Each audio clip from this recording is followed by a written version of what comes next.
Primetime with Isaac and Suke on the Fan Sports Network, 105.1 FM and 1080 AM. All right, now to Oregon State, where it appears we have another lawsuit. A firing, or a mutual parting of ways. Yeah. It's all good. But who cares about that, right? Well, I mean, someone does. I just Do know. they? Okay, you're talking about Brent Blaylock? Yes. The executive deputy athletic director and chief operating officer who stepped down. Yeah, this donkey who was in charge of NIL, who could not have been more condescending, just smarmy, unliked. He's the same guy that when the details of the Blue Ribbon Sports or the blue, what was it? Blueprint. Yeah, Blueprint. The NIL thing came out, and he told us that it was a great deal and that we didn't understand and we couldn't understand the complexities of it. Well, that deal has been terminated and unwound. His ass has been fired. He's also the guy that told Gary Payton that no one will remember Gary Payton or any player at Oregon State. It's all about Oregon State. The dude was an absolute clown show. And so there's been a misstep. That entire program just needs to be cleansed. Unfortunately, Scott Barnes isn't going anywhere. Why not? Because there seems to be no why don't they fire him? They just need to just wash that whole thing and start anew. But I don't understand why they don't fire him. Because it doesn't seem to be any sort of leadership from up above that has any sort of care about what's going on. And that's the problem. There's no leadership up top. But, here's another one. I mean, you just look at you could not have a worse year. From the Trent Bray stuff to 1-7, to your associate athletic director, to now this guy, to the head of your NIL, everything just it's imploded in your face. This has just been you are at the gates of hell now if you're Oregon State. Well, I don't know if anyone's going to miss Brent Blaylock or No. whatever his name is, but Ed Orgeron wants the job. Do not do this. When I heard that, I thought, wow. Don't do that. That is so eerily similar to when Kansas hired Les Miles. Yes. And as a Kansas fan, I mean, we were in the, you want to talk about basement, doorsteps of hell. Yeah, you were in the pits. We were down there. Yeah. And we thought, oh, this is great. He's won a title. Yeah. What could go wrong? Yeah. Well, everything went wrong. Ed Orgeron is not a good coach. So it's very similar. But even if he were a good coach, that would be a stranger fit than Deion Sanders at Colorado. Like, that makes no sense. Like, he's always got his shirt off. He's always tanned up and roided up. Isn't he like Florida guy? Yes.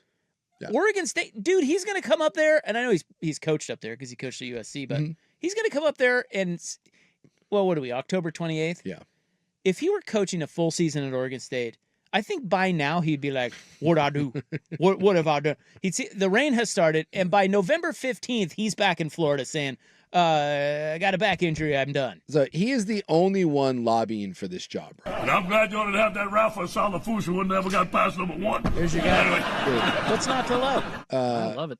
Would you like me to lay out the case for why you shouldn't hire Ed Orgeron? Well, I think everyone knows that. Well, let's just start with this. The fact that he is openly lobbying for this job, it simply means that no one else will hire Ed Orgeron. No one. He's 64 years old.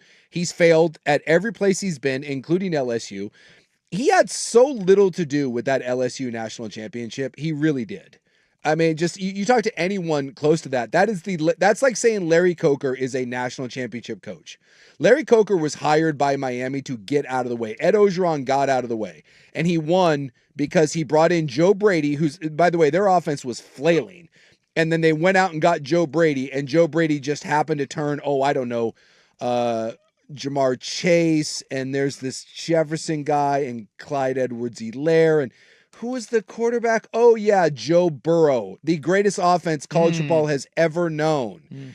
And after that, he's had, in his entire career, twice he's won 10 games. Twice. And one of those what happened to be 15-0, and he put together, again, arguably the greatest season of all time that he had very little to do with. I forgot that he was at Ole Miss. Yeah, by the way, Ole Miss, 3-8, 4-8, 3-9. LSU 6-2, 9-4, 10-3, 15-0, 5-5, 6-6. USC, he was good. He was an interim coach there. Yeah, he won 6 games. He won 6-2. 6-2. Yeah, and by the way, they didn't give him the job. Why good. didn't they give him the job? Also at Ole Miss, if you remember, he's supposed to be this great recruiter. Well, he's a great recruiter because he knew how to give money to kids. And at Ole Miss, he got all pissy at the Ole Miss, like the boosters. And so the boosters said, cool, if you're this great coach and you're this great recruiter, do it without us. And they refused to pay the kids. And what happened? His recruiting classes tanked, and he went 3-8, 4-8, 3-9. I mean, does anyone think Ed Orgeron would be a good hire? Like, there's no one besides Ed Orgeron that thinks. I certainly hope so. I mean, well, I've heard people that are like, well, it would certainly get people's attention, and it would energize the fan base. If your idea of energizing your fan base is Ed Orgeron, then your entire program is worse than I think. Than I think, because it's in a bad spot right now. And if you want to crater it, if you really want to find out where rock bottom is, hire Ed Orgeron. Hire a 64-year-old geriatric guy that's all jacked up on tea and is super red and doesn't know what he's doing, but likes to yell and scream and talk about being a great recruiter, even though great recruiting to him is just being able to pay kids. And everyone can pay kids now. There is a reason why Ed Orgeron is unemployed. Do not be the one they're not going to go hire him. They won't hire Oj. He's put his name out there, and good for him for doing that. If he wants the gig, but that's just dumb. Yeah. I don't know if I mean, maybe even he doesn't believe that. Oregon State just needs.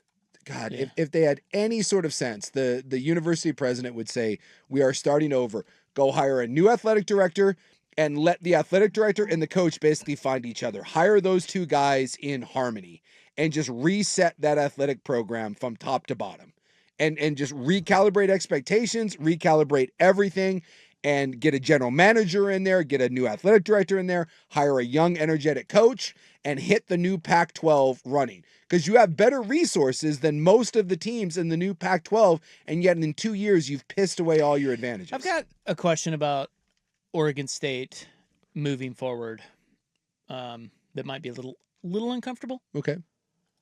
But needs to be discussed. Sure. And we have a lawsuit. Yeah, those are fun. Scott Barnes, who somehow still has a job, is now being sued. Yeah. So the hits just keep on coming. Yeah.